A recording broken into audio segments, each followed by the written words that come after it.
and welcome back to the podcast for Step Up Profession. We have Awais Shaheen with us today, and we are going to discuss a very commonly asked question. ये question बहुत सारे लोगों ने हमें over the time काफ़ी दफ़ा पूछा है एंड कॉमनली जो आज हम वीज़ा डिस्कस करने जा रहे हैं that's commonly known as employer sponsor visa and more or less it's also known as temporary skill shortage visa or 482. सो अवैस शहीन आज हमें बताएंगे कि ये वीज़ा क्या होता है and what are the insights, what are the dos and don'ts. So let's just get started. Sure. Thank you for having me on the show again. Employer sponsorship visa in a nutshell, यहाँ पे कोई Australian business है, वो किसी को sponsor करना चाह रहे हैं जो ऑस्ट्रेलियन सिटीज़न या परमानेंट रेजिडेंस नहीं मिल रहा है वो पोजीशन फुलफिल करने के लिए, तो वो एम्प्लॉय स्पॉन्सरशिप होता है. तो वो स्पॉन्सर होता है, बिजनेस अप्रूव्ड होता है. इफ़ इट्स अप्रूव्ड तो फिर एम्प्लॉयर किसी को स्पॉन्सर कर सकता है. इन ए नटशेल यही है. उसके फिर ऑब्वियसली जितना डिटेल्स में जाएंगे उतनी एक्सप्लेनेशन है. 3 स्टेजेस होती हैं: sponsorship, nomination, visa. But will discuss this. ठीक है, परफेक्ट. तो आप हमें सबसे पहले बताएंगे कि इस वीज़े का टाइम पीरियड क्या होता है, कि मतलब is it 2 years, 4 years, what is exactly the time period of this visa? Sure. इस वीज़े को आप मैक्सिमम अप टू 4 years के लिए यूज़ कर सकते हो जो एम्प्लॉयर है. तो एक एम्प्लॉय को लेट्स से ओवरसीज से हायर करा या यहीं पे किसी को स्पॉन्सर करा तो मैक्सिमम 4 years के लिए वो कर सकते हैं. But it varies depending on occupation क्या है. तो आगे चल के वो PR का ऑप्शन बनता है नहीं बनता, वो उनके ऑक्यूपेशन पर डिपेंड करता है. Okay, so it depends from occupation to occupation, या आपकी स्पॉन्सरशिप पे डिपेंड कर रहा होता है? जी जी. तो ऑक्यूपेशन, ऑस्ट्रेलियन इमिग्रेशन ने एक ऑक्यूपेशन लिस्ट बनाई हुई है. उसमें एक शॉर्ट टर्म ऑक्यूपेशंस है और एक मीडियम स्ट्रीम में है. शॉर्ट स्ट्रीम में जो हैं वो है कि मैक्सिमम 4 years के लिए स्पॉन्सर हो सकते हो, लेकिन उसमें PR का रास्ता नहीं है. लेकिन अगर जो मीडियम स्ट्रीम है उसमें 4 साल के बाद, 4 साल तक आपका वीज़ा है, बट आफ्टर सर्टेन टाइम आप PR डाल सकते हो थ्रू योर एम्प्लॉयर. तो that's the difference between short term, medium term stream. Okay, that's very great. अच्छा, आप मुझे बताएंगे कि इसका एलिजिबिलिटी क्राइटेरिया होता है, जैसे हर वीज़ा का कोई ना कोई एलिजिबिलिटी क्राइटेरिया है कि आपको आइल्स के कुछ ऐसे पॉइंट्स चाहिए या कुछ इस तरह होना चाहिए, आपका एम्प्लॉयर कितनी देर से रजिस्टर्ड होना चाहिए? श्योर. तो इस वीज़े के जो स्टेप्स हैं बेसिकली 3 steps हैं. पहले तो एम्प्लॉयर को स्पॉन्सरशिप अप्रूवल लेना है इमिग्रेशन डिपार्टमेंट से, which is called standard business approval.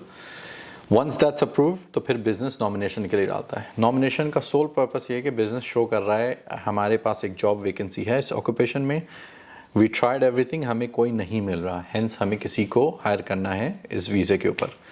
अगर नॉमिनेशन अप्रूव हो जाता है, 3rd स्टेप होता है वीज़ा एप्लीकेशन. वीज़ा एप्लीकेशन जिसको हम हायर करना चाह रहे हैं, फिर उसकी रिक्वायरमेंट होती है दिखाए कि उसके पास के इस जॉब रिलेटेड वर्क एक्सपीरियंस है, क्वालिफिकेशंस है, इंग्लिश रिक्वायरमेंट्स है और एनीथिंग एंड एवरीथिंग दिखाने के लिए कि इस जॉब में बेस्ट फिट हो सकता है. द मिनिमम रिक्वायरमेंट उसको चाहिए कि वो दिखाए इस चीज़ में उसके पास क्वालिफिकेशंस हो जो जॉब ऑक्यूपेशन है, और कम से कम 2 साल का work experience. To give you an example, let's say किसी कंपनी, कोई मॉर्गेज ब्रोकरिंग कंपनी है, उनके यहाँ फाइनेंस ब्रोकर उनको चाहिए, वो किसी को स्पॉन्सर करना चाह रहे हैं. उन्होंने नॉमिनेशन के लिए अप्लाई करा कि देखो हमारे पास ब्रोकर्स नहीं है, वी वांट समवन. नॉमिनेशन अगर अप्रूव्ड हो गई तो जो वीज़ा एप्लीकेंट होगा उसको दिखाना पड़ेगा उसके पास फाइनेंस में क्वालिफिकेशंस हैं एंड ऑल्सो उसके पास कम से कम 2 साल का वर्क एक्सपीरियंस है with as a finance broker, mortgage broker.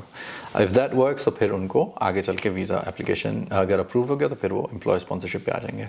अच्छा, मैं ये पूछना चाहूँगी कि जो आपको 2 years का वर्क एक्सपीरियंस दिखाना है वो आपको सेम कंपनी के साथ दिखाना है जो आपको स्पॉन्सर करी है, या फिर वो कोई भी आपका हो सकता है? कोई भी हो सकता है. तो अगर फॉर एग्जांपल इसी एग्जांपल को हम लोग लें कि कोई ऑस्ट्रेलियन कंपनी है और उसको मॉर्गेज ब्रोकर चाहिए और वो इंडिया से या लेट्स से पाकिस्तान किसी भी कंट्री से स्पॉन्सर करना चाह रही है, जिस एम्प्लॉय को हायर करना चाह रही है उसको दिखाना है कि 2 साल का फुल टाइम एक्सपीरियंस हो इन द लास्ट 5 years कहीं से भी. बट ये दिखाना ज़रूरी कि फुल टाइम हो 2 साल का इन द लास्ट 5 years. तो अगर उसके पास इंडिया का किसी कंपनी से 2 साल का वर्क एक्सपीरियंस है, और कुड भी मल्टीपल कंपनी, किसी कंपनी में 6 महीने करा, किसी कंपनी में 12 महीने करा, एज लॉन्ग एज टोटल 2 साल का वर्क एक्सपीरियंस रहे in the last 5 years, he should meet that criteria. Perfect, makes sense. अच्छा, ठीक है. और मैं मतलब इसमें कुछ डिफ्रेंशिएशन है कि अगर आप ऑन शोर से अप्लाई कर रहे हो, आप ऑफ शोर से अप्लाई कर रहे हो, मतलब डिफरेंट क्राइटेरिया दोनों एप्लीकेंट्स के लिए? नो, तो ऑन शोर ऑफ शोर सेम क्राइटेरिया है, एज लॉन्ग एज एम्प्लॉयर को दिखा सके कि नॉमिनेशन जेन्युइन है और एम्प्लॉयर जो एम्प्लॉय हायर कर रहे हैं वो अपना रिक्वायरमेंट फुलफिल कर सकें, एजुकेशन का, वर्क एक्सपीरियंस का, उसको मीट कर सकें। एलिजिबिलिटी में एक और चीज़ है, वेल काफ़ी चीज़ें हैं बट एक और मेन चीज़ जो है वो एज रिक्वायरमेंट है। तो 482 जो एप्लीकेशन है, there is no age requirement, आप किसी भी एज के हो सकते हो, बट अगर वो आगे चल के आपको पीआर डालना है तो उसके लिए आपको मिनिमम 45 या बिलो होना पड़ेगा। तो फॉर एग्जांपल अगर कोई यहाँ पे मोर्गेज ब्रोकर आ रहा है 50 साल का है तो 482 पे एलिजिबल हो सकता है, लेकिन अगर आगे चल के लेट से, I know mortgage broker medium stream पे नहीं है, शॉर्ट स्ट्रीम पे है, बट अगर होता तो फिर वो पीआर नहीं डाल सकता। That's a very good point.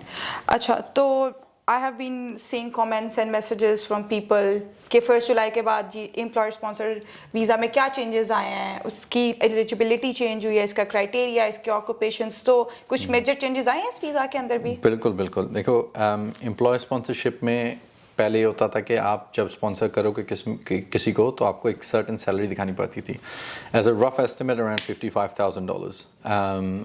अब 1 जुलाई से आपको मिनिमम $70,000 की सैलरी दिखानी है प्लस सुपर। तो जिसको भी आप स्पॉन्सर करोगे, ऐसा नहीं कि आप उनको कुछ भी पे कर दो, आपको इतना अमाउंट एज मिनिमम पे करना है, जस्ट क्योंकि वो ऑस्ट्रेलियन स्टैंडर्ड्स के मुताबिक मिल सके, आप पे में कोई उनको गैप ना दे या मिसयूज़ ना करो एम्प्लॉय को। दूसरी जो एक बिग चेंज आने वाली है, उन्होंने अनाउंस किया बट उन्होंने ये रिवील नहीं करा कब होगी, वो ये है कि डजंट मैटर कोई शॉर्ट स्ट्रीम पे हो या मीडियम स्ट्रीम पे हो, मोस्ट लाइकली वो आगे चल के उसका पीआर का ऑप्शन बन सकता है थ्रू द एम्प्लॉयर। अब वो कब चेंजेस लाएं वो नहीं पता, but this is a very big news, क्योंकि पिछले 3-4 साल से लोग अगर जो शॉर्ट स्ट्रीम पे है वो इस चीज़ पे फंस जा रहे थे अगर उनको पीआर डालनी है, क्योंकि वो आगे चल के पीआर नहीं डाल पा रहे थे। लेकिन अब ये होगा कि अगर उनका ऑप्शन बन रहा है तो वो पीआर के लिए एलिजिबल हो सकते हैं। परफेक्ट। अच्छा, मेरा सेकंड लास्ट क्वेश्चन आपसे सिर्फ यही होगा कि एम्प्लॉयर क्या एक जनरल नॉमिनेशन भी ले सकता है, या उसको पर्टिकुलरली अपना एक पर्टिकुलर जैसे नाम के साथ ही एम्प्लॉय को नॉमिनेट करना पड़ेगा कि XYZ is the person that I am nominating, or it can be just general like he needs 5 people and he's getting 5 nominations and just letting people know कि मेरे पास 5 nominations हैं and I can sponsor you. So how it works? Good question. जब आप nomination डालते हो, employer को डालना पड़ता है, जो भी जिसको स्पॉन्सर करेंगे वीज़ा पे उसका नाम डालना पड़ता है। तो ऐसा नहीं कि आपने 5 नॉमिनेशन अप्रूव करा के रख लिया, आप किसी को भी स्पॉन्सर कर लो, तो जिसके नाम से नॉमिनेशन डालेगी उसी के नाम से वीज़ा डाल सकता है। तो ऐसा नहीं कि आप करवा के रख लो, बट कितनी नॉमिनेशन डाल सकते हैं, कितने लोगों को आप हायर कर सकते हो, अगेन वो डिपेंड करता है आपका बिजनेस कितना वायबल है, कितना फाइनेंशियली स्ट्रॉन्ग है, कितने आपके एम्प्लॉयज़ हैं। तो a lot of questions I get as well कि कंपनी में कितने लोग को स्पॉन्सर कर सकते हैं। वेल डिपेंड्स, आप कितने लोगों को जस्टिफाई कर सकते हो। अगर आपकी कंपनी का टर्नओवर 2 लाख है लेकिन आप 3 लाख लॉस में चल रहे हो और आप बोलो कि मैं 3 एम्प्लॉय को स्पॉन्सर करना चाहूँ, तो ये कांट, आप किस तरह उनके 70 हज़ार की सैलरी दिखाओगे। But if it's a $2 million business, वो प्रॉफिट में चल रहा है और आप 4-5 लोग को स्पॉन्सर करना चाह रहे हो, तो आप वो दिखा सकते हो, because business financially can afford them. तो बहुत सारी चीज़ें यू हैव टू, मतलब it has to make sense, ऐसा नहीं कि आप किसी को भी कर सको। एक और चीज़ मैं मेंशन करना चाहूँगा, बहुत सारे लोग थोड़ा सा इस चीज़ को कंफ्यूज होते हैं कि कोई कॉमन क्वेश्चन आता है कि मेरा कोई रिलेटिव है, मैं उसको अपने बिजनेस पे स्पॉन्सर कर लूँ।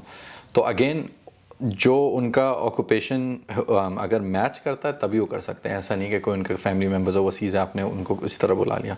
तो नॉमिनेशन में जो ऑक्यूपेशन लिस्ट के थ्रू वो होना चाहिए, उनकी क्वालिफिकेशन, वर्क एक्सपीरियंस भी उसी के तहत होनी चाहिए। अच्छा, एक और क्वेश्चन जो पाकिस्तान इंडिया से हमें बहुत ज़्यादा आता है वो ये है कि अगर हम एम्प्लॉयर स्पॉन्सरशिप वीज़ा हमें मिल रहा है, अगर हम ऑफ शोर हैं, तो क्या हमें अपनी स्किल असेसमेंट करानी पड़ेगी? For example I am a business analyst और समथिंग, कि मुझे स्किल असेसमेंट करवानी है, या मेरी डिग्री को स्किल असेसमेंट की ज़रूरत नहीं because the employer is sponsoring me straight away? Good question. So her occupation में ज़रूरी नहीं कि आप स्किल असेसमेंट कराओ, इट डिपेंड्स आप कौन से ऑक्यूपेशन में हो, आपने क्या पढ़ाई करी हुई है। इन ट्रेड कोर्सेज आपको असेसमेंट करा के आना पड़ेगा यहाँ पे, बट काफ़ी ऐसे कोर्सेज हैं या ऐसी क्वालिफिकेशंस हैं जो ऑक्यूपेशन लिस्ट में जिसमें आपको असेसमेंट की ज़रूरत नहीं है। इन सेइंग दैट, प्लीज़ किसी आप करने से पहले एजेंट या लॉयर से रब्ता करें, बनिस्बत आप डाल दें कि खाम खा आपको या तो आपने असेसमेंट की कॉस्ट दे दी या तो फिर आपने बगैर उस ऑक्यूपेशन में डाल दिया जिसकी ज़रूरत थी असेसमेंट के लिए। So just make sure whatever you do, consult करना ज़रूर करें please. Exactly. Consultation is very, very important. Or Awais Shaheen, we have them on board with us, and we surely can help you with it. आपको इस particular topic से related कोई और questions हो, you can just put them in the comment section. And moving forward in the next podcast, in the next episodes, we'll surely consider your questions and ask our migration lawyer, and we would be more than happy to assist you. Plus, we are available in Auburn for your in-person consultations as well. So you can just contact us. Thank you for watching. Thank you.